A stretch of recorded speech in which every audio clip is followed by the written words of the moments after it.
श्री राधे राधे। आप सभी का स्वागत है आपके चैनल व्रत कथा में। तो महाशिवरात्रि आने वाली है और हम सब तैयारी कर रहे हैं महादेव को प्रसन्न करने की।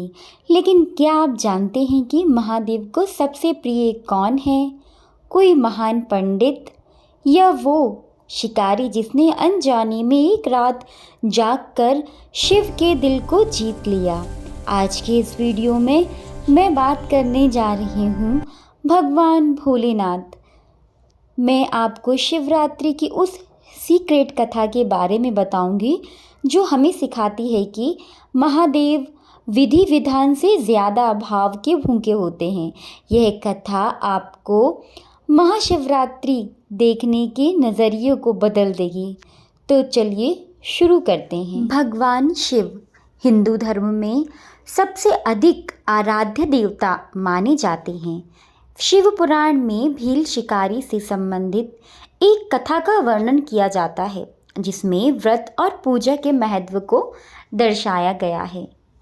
चित्रभानु भील शिकारी की कथा भगवान शिव की उपासना और व्रत के महत्व को समझाने में मदद करती है। इस कथा का मुख्य पात्र चित्रभानु नामक एक शिकारी है जो अपने जीवन में कई कठिनाइयों का सामना करता है। कथा के अनुसार चित्रभानु एक शिकारी था जो अपने परिवार का भरण पोषण शिकार करके करता था। वह साहूकार से कर्ज ले रखा था जिसे चुकाने में असमर्थ रहने के कारण साहूकार ने उसे बंदी बना लिया। उस दिन शिवरात्रि थी और चित्रभानु ने शिव मठ में रहकर शिवरात्रि की व्रत कथा सुनी। प्राचीन समय में चित्रभानु नामक एक शिकारी था जो कि शिकार करके अपना भोजन और अपने परिवार का भरण पोषण किया करता था। चित्रभानु ने एक साहूकार से कर्ज ले रखा था और वह कर्ज जो चुका नहीं पाया, जिसके बाद साहूकार ने शिकारी को बंदी बना लिया। उसने शिकारी को जहां बंदी बना रखा था वहाँ शिव मठ था और संयोग से उस दिन शिवरात्रि भी था। शिव मठ के पास ही चतुर्दशी के दिन शिकारी ने शिवरात्रि की व्रत कथा सुनी। इसके बाद शाम होते ही साहूकार ने उसे कहकर छोड़ दिया कि अगले दिन सारा कर्ज वापस मिल जाना चाहिए। शिकारी साहूकार से मुक्त तो हो गया, लेकिन भूख प्यास से व्याकुल होने के कारण फिर से शिकार की तलाश में जंगल की ओर निकल पड़ा और एक बेल के पेड़ पर चढ़कर शिकार का इंतजार करने लगा। शिकारी जिसे पेड़ के ऊपर चढ़ा था उसके ठीक नीचे एक शिवलिंग भी था, लेकिन शिकारी को इसकी जानकारी नहीं थी। पेड़ पर चढ़ते समय उससे बेल की कुछ टहनियाँ और पत्तियाँ टूटकर शिवलिंग पर गिर गई। इस तरह से शिकारी ने भूखे प्यासे रहकर शिवरात्रि का व्रत पूरा किया। रात हुई और तालाब के पास एक हिरण पानी पीने पहुंचा। शिकारी उसका शिकार करने आया तो हिरण बोली, मैं गर्भवती हूँ और शीघ्र ही मेरा प्रसव भी होने वाला है। ऐसा करो, तुम थोड़ी प्रतीक्षा करो, मैं अपने बच्चे को जन्म देकर तुम्हारे पास आऊँगी। शिकारी ने हिरनी की बात मान ली और फिर बड़े पेड़ पर चढ़ने लगा। पेड़ पर चढ़ते ही फिर से उससे शिवलिंग पर बेलपत्र टूटकर गिर गया। इस तरह उससे प्रथम प्रहर की पूजा संपन्न हो गई। थोड़ी ही देर बाद फिर से एक हिरनी आई। शिकारी उसे मारने के लिए जैसे ही धनुष बाण निकाला तो हिरनी ने निवेदन करते हुए बोली कि मैं अभी ऋतु से निवृत्त हुई हूँ और कामातुर विहारिणी हूँ। मैं अपने प्रिय से मिलकर तुम्हारे पास आती हूँ। शिकारी ने उसकी भी बात मान ली और उसे जाने दिया और पेड़ पर चढ़कर बैठ गया। फिर से शिवलिंग पर बेलपत्र टूटकर गिर गया और इस तरह से रात्रि का अंतिम पहर भी बीत गया। इसके बाद एक हिरनी अपनी बच्ची के साथ आई। उसने शिकारी से निवेदन किया वह बच्चों के साथ इसलिए उसे जाने दे। शिकारी ने उसे भी जाने दिया और आखिर में एक हिरण आया जिसने शिकारी से जीवन दान देने की विनती की। अब शिकारी भूख से व्याकुल हो चुका था और उसने हिरण को पूरी रात ही घटना सुनाई। तब हिरण ने कहा, जिस तरह मेरी तीनों पत्नियां प्रतीक्षाबद्ध हो गई हैं, वो मेरी मृत्यु से अपने धर्म का पालन नहीं कर पाएंगी। तुमने जिस तरह से उन्हें विश्व पात्र मानकर छोड़ा, उसी तरह मुझे भी छोड़ दो। मैं उन सब के साथ तुमसे जल्द ही जल्द आऊँगा। तब शिकारी ने उसे भी छोड़ दिया। इस तरह से पूरी रात बीत गई और सुबह हो गई। शिकारी ने उपवास, रात्रि जागरण और शिवलिंग पर बेलपत्र चढ़ाकर अनजाने में शिवरात्रि की पूरी पूजा कर ली और पूजा का फल भी उसे शीघ्र ही प्राप्त हो गया। अपने वादे के अनुसार हिरण पूरे परिवार को लेकर शिकारी के पास आ गया, लेकिन उन सभी को देख शिकार को ग्लानि का अनुभव हुआ और वह शिकारी ने हिरण समेत उसके पूरे परिवार को जीवन दान दे दिया। इस तरह से चित्रभानु भील शिकारी ने शिवरात्रि का पालन किया, जिससे उसे मोक्ष और शिवलोक की प्राप्ति हुई। कथा से यह स्पष्ट होता है कि भगवान शिव की कृपा से अनजाने में किए गए व्रत भी फलदायी होता है। प्रिय मित्रों, चित्रभानु शिकारी की यह कथा हमें सिखाती है हमारे महादेव कितने भोले हैं। उन्हें ना तो सोना चांदी के आभूषण चाहिए और ना ही कठिन कर्मकांड। शिकारी ने तो सिर्फ अनजाने में बेलपत्र गिराए थे, पर उसके पीछे उनकी अहिंसा और सत्य की भावना छुपी थी। इस महाशिवरात्रि आप भी अपने मन के विकारों को महादेव के चरणों में अर्पित कर दें। महादेव आपकी पुकार जरूर जरूर जरूर ही सुनेंगे। अगर आपको यह कथा अच्छी लगी हो तो अपने परिवार और अपने मित्रों के साथ इसे साझा करें। महादेव आपका सबका कल्याण करें। हर हर महादेव। महाशिवरात्रि के अवसर पर सुनी जाने वाली एक महान भक्त की कथा, इसे भी हम बड़े ही प्रेम से श्रवण करेंगे। बहुत समय पहले दक्षिण भारत के घने जंगल में थिन्नप्पा नाम एक वीर और साहसी शिकारी रहता था। उसका जन्म एक शिकारी जनजाति में हुआ था, जो धनुष चलाने की कुशलता और वन्य जीव की गहराई को समझने के बल पर अपना जीवन यापन करता था।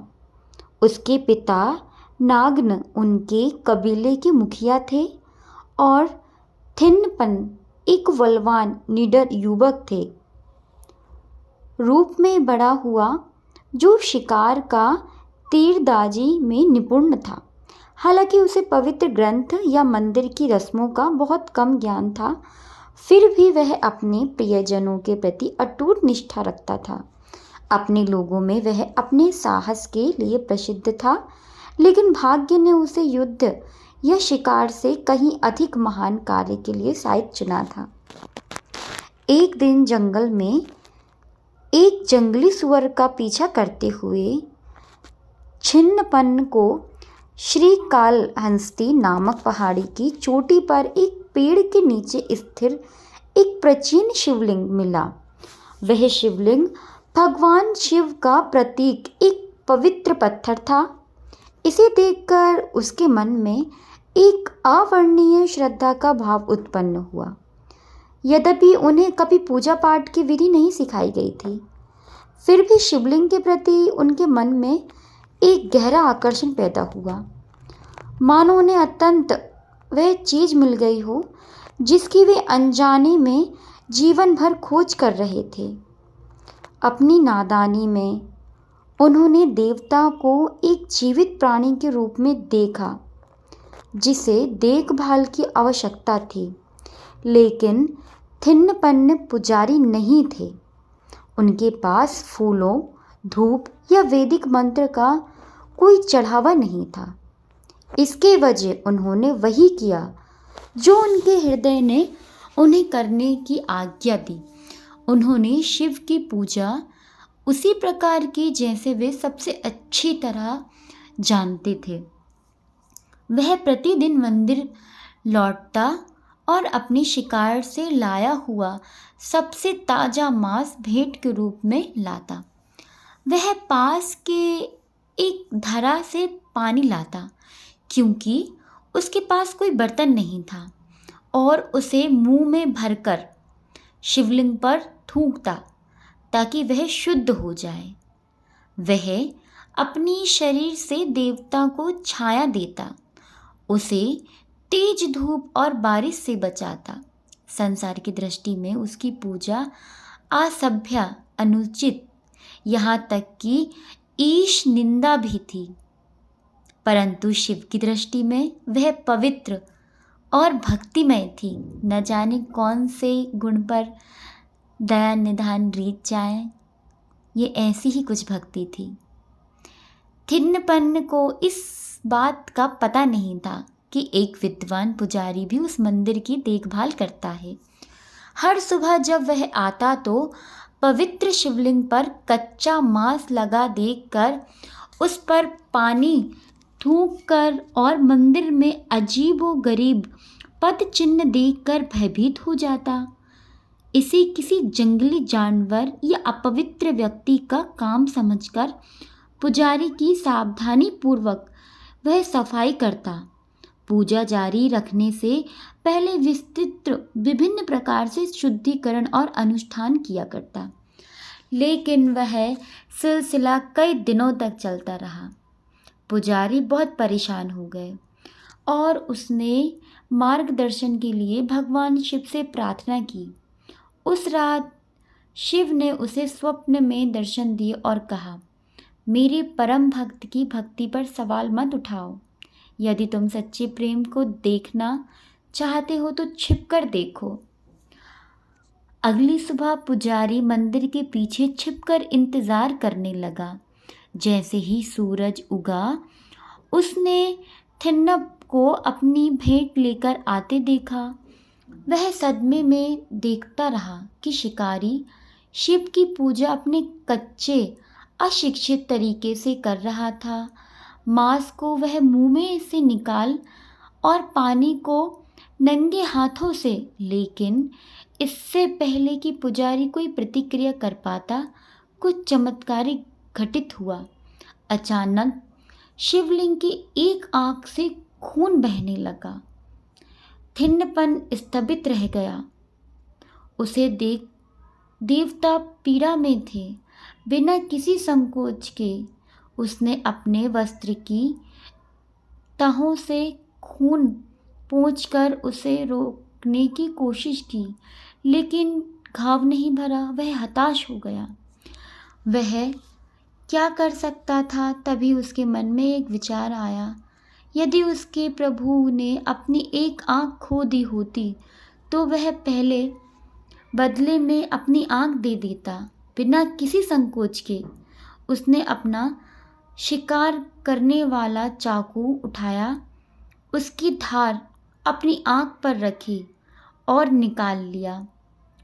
उसने खून बहती हुई आँख को शिवलिंग पर रख दिया और उसे राहत मिली कि खून बहना बंद हो गया। लेकिन तभी अचानक लिंगम की दूसरी आंख से खून बहने लगा। लगभग आधा हो चुका थिन्नपन जानता था कि उसे अब क्या करना है। उसने लिंगम की स्थिति को चिन्हित करने के लिए उस पर पैर रखा, क्योंकि दूसरी आंख निकालने के बाद अब उसे कुछ दिखेगा नहीं, और फिर से अपना चाकू उठाया। पुजारी भयभीत होकर अविश्वसनीय से देखता रहा। जैसे ही थिप्पन अपना यज्ञ पूरा करने वाला था, दिव्य ऊर्जा से आकाश कंप उठा। भगवान शिव स्वयं उसके सामने प्रकट हुए, तेजस्वी और असीम प्रेम से परिपूर्ण। रुको बालक, रुको मेरे बालक, शिव की गर्जती आवाज ने कहा। तुम्हारी भक्ति ने मुझे अवर्णनीय रूप से प्रभावित किया है। तुमने बदले में कुछ भी नहीं मांगा, अपना साक्षात स्वरूप मुझे निछावर कर दिया।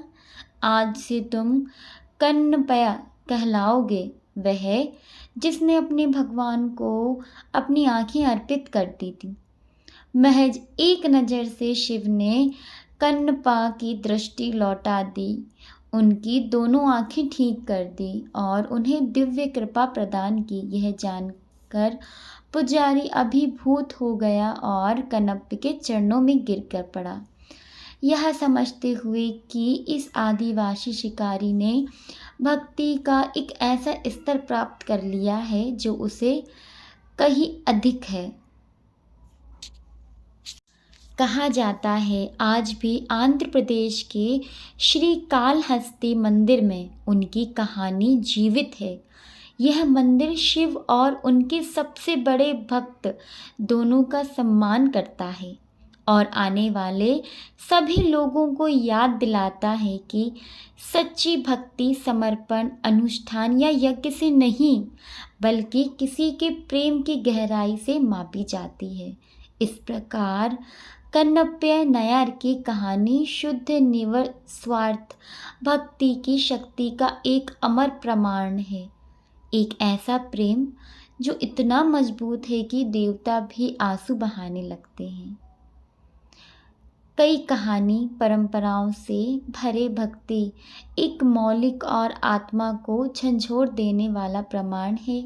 एक ऐसी कहानी जो रीति रिवाजों, पदानुक्रमों और रूढ़िवादी की परतों को चीरते हुए कुछ सहज, स्वाभाविक और गहरी मानवीय भावों को उजागर करती है। हमारे समकालीन जीवन में उनकी कहानी अनेक स्तर पर गहरा अर्थ रखती है।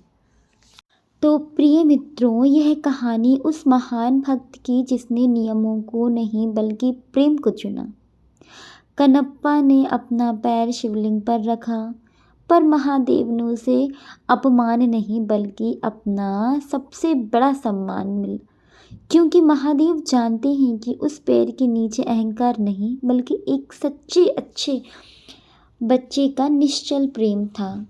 यह कथा हमें सिखाती है कि हम चाहे कितनी भी पूजा पाठ कर लें, अगर मन में जीव मात्र के लिए दया और ईश्वर के लिए सच्चा समर्पण नहीं तो सब अधूरा है। महादेव तो केवल भाव के भूखे होते हैं। अगर कन्नप्पा की एक अटूट भक्ति ने आपके हृदय को छुआ हो तो इस वीडियो को लाइक ज़रूर करें। कमेंट में हर हर महादेव लिखकर अपनी श्रद्धा को प्रकट करें। इस पावन कथा को अपने मित्रों, परिवारों के साथ शेयर करना बिल्कुल ना भूलें, ताकि शिवरात्रि के इस पावन पर्व पर हर कोई महादेव की इस महिमा को जान सके। और हाँ, अगर आप मेरे चैनल पर नए हैं और आप महादेव की ऐसी ही कथा और कहानी, अद्भुत, अनसुनी और रहस्यमय कथाएं सुनना चाहते हैं तो अभी सब्सक्राइब करें और बेल आइकन दबाएं ताकि हमारी अगली मुलाकात जल्द हो सके। और आप अगली कथा कौन सी सुनना चाहते हैं, शिव और माता सती के विवाह की या फिर काल भैरव की जन्म की, अपनी मनपसंद कोई भी कथा आप मुझे कमेंट बॉक्स में ज़रूर बताएं। तब तक के लिए महादेव की भक्ति में मग्न रहें। जय भोलेनाथ, जय हर हर महादेव कमेंट बॉक्स में ज़रूर लिखें। चलते चलते बस इतना ही कहूँगी कि महादेव को पाने के लिए किसी विशेष भाषा या पंडित्व की ज़रूरत नहीं, बस एक पुकार होनी चाहिए जिसमें दिखावा ना हो। कन्नप्पा के पास शब्द भी नहीं थे पर आंसू थे, नियम नहीं थे पर समर्पण था। कहा जाता है कि ना माला से, ना मंत्रों से, ना ही महंगे पकवानों से भोलेनाथ तो बस रीझ जाते हैं भक्त के सच्चे अरमानों से। इस शिवरात्रि आप भी अपने भीतर के कन्नप्पा को जगाएं, अपनी कमियों के साथ ही महादेव की शरण में जाएं। वो अपने भक्तों को गले जरूर लगाते हैं। वीडियो पसंद आया हो तो हर हर महादेव की गूंज कमेंट बॉक्स में रुकनी नहीं चाहिए। मिलते हैं अगली कथा में, तब तक के लिए श्री राधे राधे।